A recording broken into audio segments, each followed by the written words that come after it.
Hello, everybody, and welcome to fucking shit show. Jesus Christ. I mean, fucking Comcast, leave me alone. Ugh. It's not the worst start we've had to a D&D stream. It is not the worst of that. What does that say, Holly? What does that say?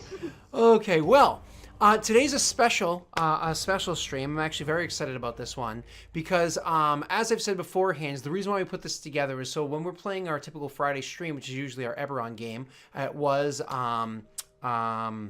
called Political Theater. Now it's called Reap What You Sow. While that's on hiatus, this is a game that we're supposed to be playing in the interim so that we can have fun, take our mind off things. It's supposed to be a little bit lighter, you know, except for the first time.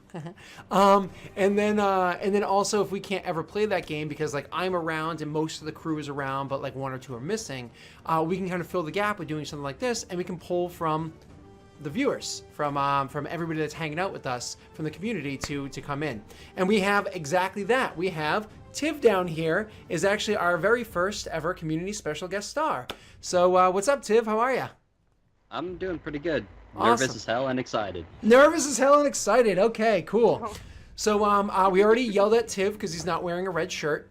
So you know, but you know, let's kind of skip all through this. We've all waited long enough. It's 36 minutes late as it is. So let's play some Dungeons and Dragons.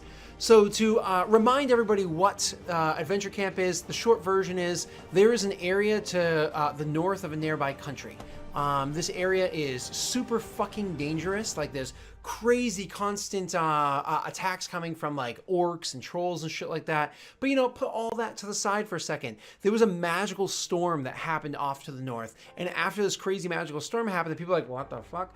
It got worse. It got significantly worse. All the nations that were lined up in this area decided to pool together. I shouldn't say nations, say city-states. Lined up together, decided to pool all of their money to hire as many mercenary camps or groups as they possibly could to help take care of this problem, to help battle back the forces of evil or whatever the fuck it is that's coming in and attacking their city-states and their citizens.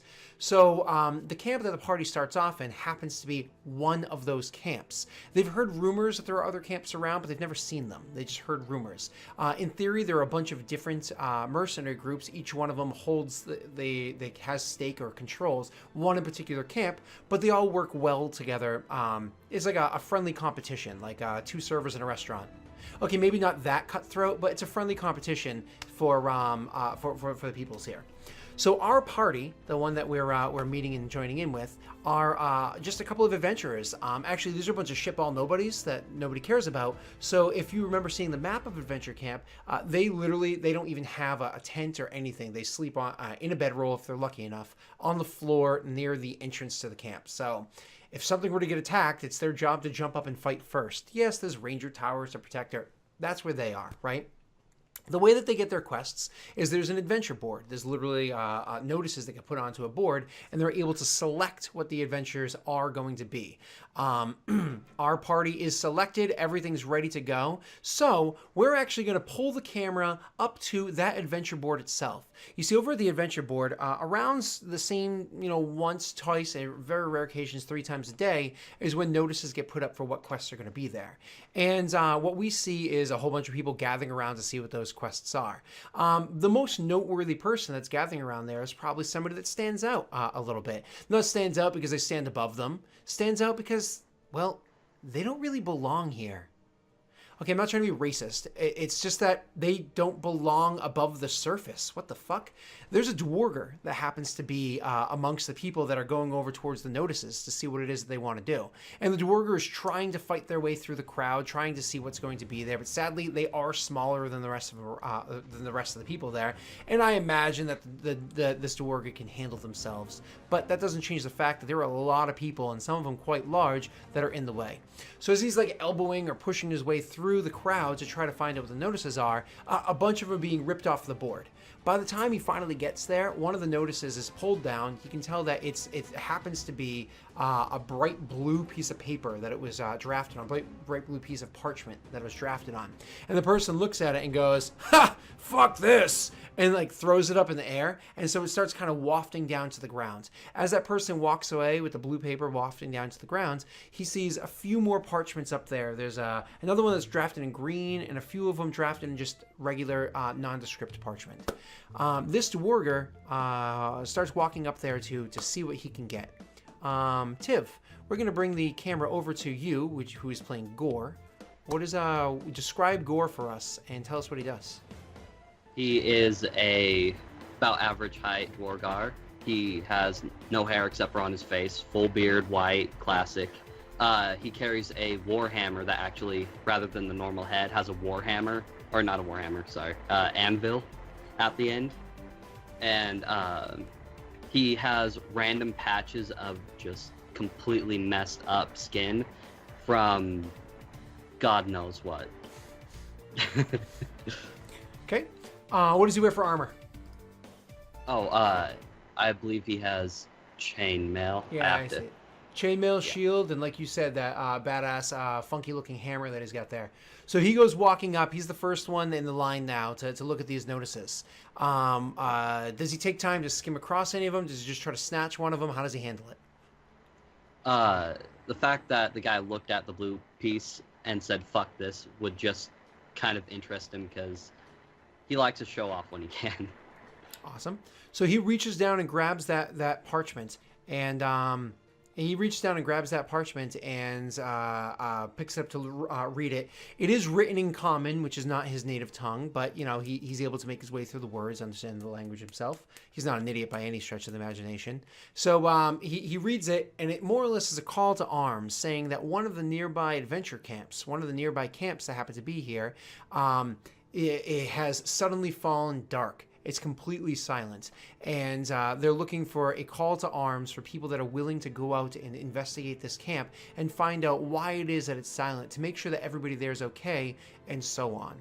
So it's a call to arms for that. It does specifically say on there that to accomplish this task, you need a minimum of 3 people that are willing to take this quest.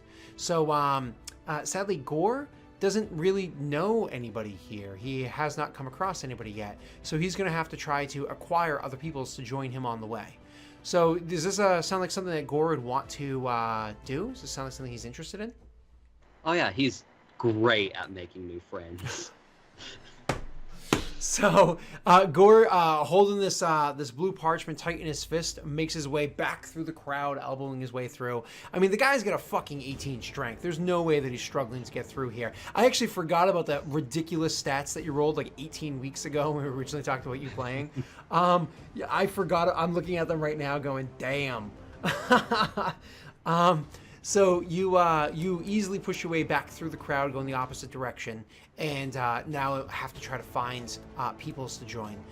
Kind of funny, as you're trying to find peoples to join, one of them catches your eye. It's actually somebody that you know who recently came back from a different adventure, came back from a quest into the mines, into a cave, a kobold cave, where they sadly lost a friend of theirs whose body disappeared shortly afterwards. You look over and you see... oh, what the fuck's their name? Can you roll me a history check, please? Oh god. There it is. Yeah. Sorry, I wasn't looking. History check. You have no idea who it is. You just know that it's some socially awkward-looking guy that is that's coming your way. He's literally the one that walked out of that cave in the best condition out of the rest of them. Clearly, somebody that knows their way around a combat. All right.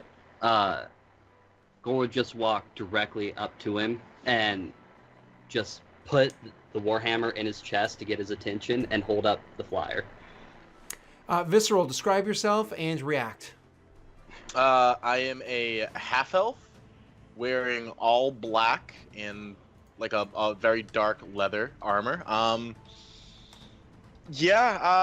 would probably just like look... I'd immediately look at you questioning, and then I'll look at the paper, and I guess I'd read it. Okay. And same exact thing, the call to arms for the camp that's going dark. Yeah, I'll just... Yeah? What about it? Well, join me, lad. Come on. Are there any caves? I don't think so. Camp's usually made outside. I'd inquire about it further. Well, all right then. It says we need one more, at least.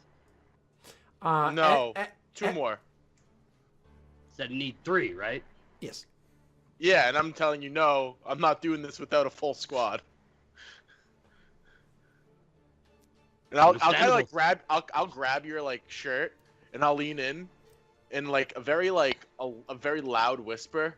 You don't know what it's like on these missions. And it's just like you look into my eyes and you just see like just 1,000-yard stare. Yeah, like you might as well be staring off into the horizon of a lake of just nothingness.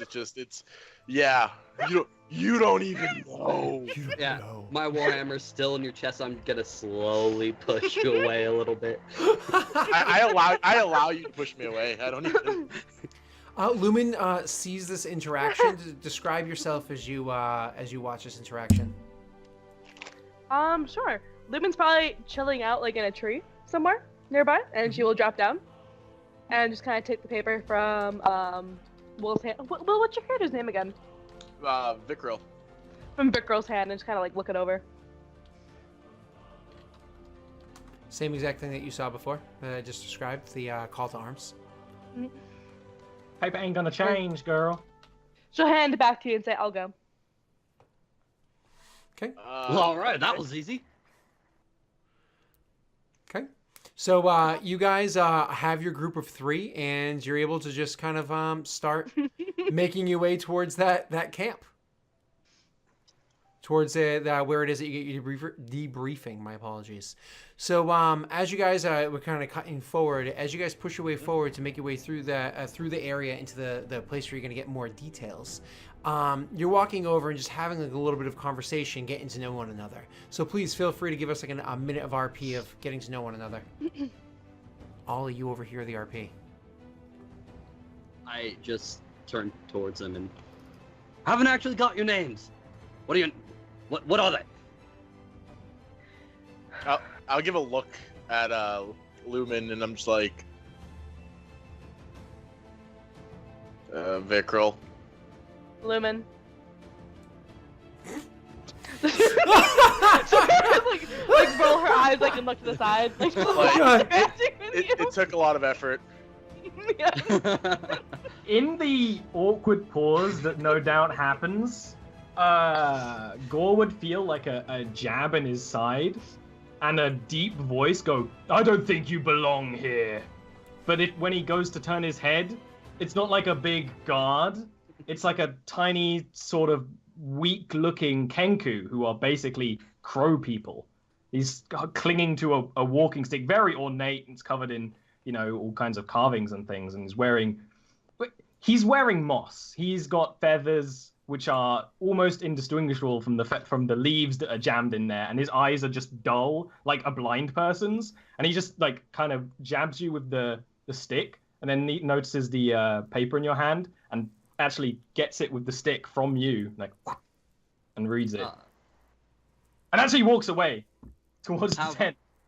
I'm not sure if Gore would have heard that Kinku have to copy voices. You can make me a history check. All right, He has a round plus 2. 4. He's good I at do. history. There we go. You actually are very familiar with what Kenku are. Okay, because if not, I was about to smash his head. Yep. I just kind of turned towards him.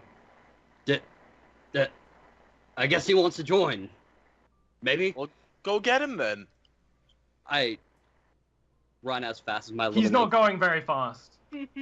Well, you had a couple He's seconds. walking, sticking, and he's like one hand down, so it's taking even longer for him. So you can just, even with your Duragar speed, hobble up to him. To get your attention, I just kind of put the Warhammer over your shoulder and pull you back a little bit. You see a visual like shiver of annoyance. Actually, like you see the feathers rise, like flare up a little bit. It's got like, a bit of a headdress thing going on, and he does turn his head back, and he actually like offers the paper because he's read it now. Okay. Do you want to work with us? He looks at the paper again. Yes. All right. Take the paper back. Well, that'll make Vicodin happy. Where did he get that word from? The Duragar has some advanced medical. Yeah, I know. Seriously. At least it was Vicodin and not like Viagra. That was the second choice. Yeah. I'm sure it was the Later first on. choice, so you took it down a notch. Go ahead. Peck just doesn't. He looks at you while you say that, but you can't really tell because one, birds look really weird at things, as Scott likes to describe, like turns the head a lot, and two, his eyes are just glassed over, they're foggy, so he just goes back to hobbling towards the quest tent, basically. Yeah, Fucking he's hate not quite birds. that fast Fucking moving. hate birds. Hate them. He's not actually that old. He's just like with it. All right, so you guys make your way over to the camp where you're going to get the debriefing. You go walking in. You've got the blue parchment there, and the person that you go in there to meet with, whose name is what was it, Thorak, right? No, he was Thorak. No. Gorak. His name is Gorak. Gorak. Yeah. So you go in there and meet with Gorak, and so the first person that walks in is who? It depends I if anyone imagine- outruns Peck, which is very easy to do if you wanted to. No, I'm staying in the back. Okay. I Cool. guess So the Gore. first people that's walking are you guys, and he sees you walking in, and Gore is holding the blue parchment, and so he's looking. He sees Peck come in, and he's like looks at it curiously, and I say it intentionally. Immediately afterwards, the Dwarger comes in, holding the blue paper. You see a slight smile come across his face, and then the other two come in behind that, and then he like stops, and he looks down at the blue paper, and then looks up at them, and then like holds that look for a couple moments, and then just shrugs, and says, "All right, so we're having you're doing this one, huh? I'll That's what I nod. like. You're holding it. You running point on this one?" Well, they don't seem to be much of talkers, so I guess so. All right. So all you listen to the details, but you know, you got to be a leader. So I guess this one's the leader. So good luck. All right. So here's the idea. Y'all heard about the camps. You're in one. You're working for one. Well, the rumors you heard are true. There are in fact other camps that exist along this area to make a bit of a border or a wall or a safety net or whatever the fuck you want to call it between the shit up north and the dumb fucks down south. So the plan was to have this all set up, but we also needed a couple of camps that were a little bit further up, a little bit further back, kind of honeycomb this. Well, the camp that we're referring to in this notice right here, well, that's just the camp that's the furthest north. It's actually our lead camp, the one where we got most of our intel from. It's been hammered against a bunch of times, and there's been lots of combat or whatever that's happened around there, but it gets some good supplies that get sent in, and the people there usually know their shit. So, usually, even, you know, you two, gesturing towards Peck and Gore, I usually wouldn't be sending you guys in there. I don't know anything about you, and even you two, I feel like maybe you should be, you know, getting a little bit more under your belt before you went up there, but I'm never going to tell a person no. I mean, it's your life, right? So, the problem is that camp just went quiet. Nobody's there anymore that we can tell that's willing or able to talk to us. They're just not responding. We send pigeons out. Pigeons come back with the notices still on their legs, and no pigeons are coming from them. This is a bit of a concern. You're supposed to go in there as a bit of a scouting party to find out what's going on and why, and if you can solve the problem, solve the problem. So you're going in there and you're trying to investigate. Why are they quiet? Maybe they're just trying to bullshit with us. Maybe this is some sort of joke. I don't think it's All Hallows Eve yet, but maybe it's just some sort of joke. You understand this? I'll nod. Solve the problem. Yeah. Yeah. So because you're taking this one, what we're going to be giving you is you each get a pony, because it's a bit of a ride to get there. So you're each going to get a pony. We expect those ponies back. Don't get them killed. They are worth things. And, yeah, you get it. So bring the ponies back, and we're going to give you 2 health rations. I'll nod to that. I'll actually suggest give the 2 health rations to these 2, and I'll point to the Kenku and Tiv's character. I don't give a shit what you do with them. And so, go and collect the things. They already know what it is, that if you walk up them with that notice, they already know what they're supposed to give you. So you head over there and you do that. They're going to give you a basic map that's going to tell you how to get there. Follow those instructions. If things go well on the travel, should be about 2.5 days ride from here. Assuming you're not like riding hard. If things go poorly, or if you just choose to ride hard, it can be quicker or slower accordingly.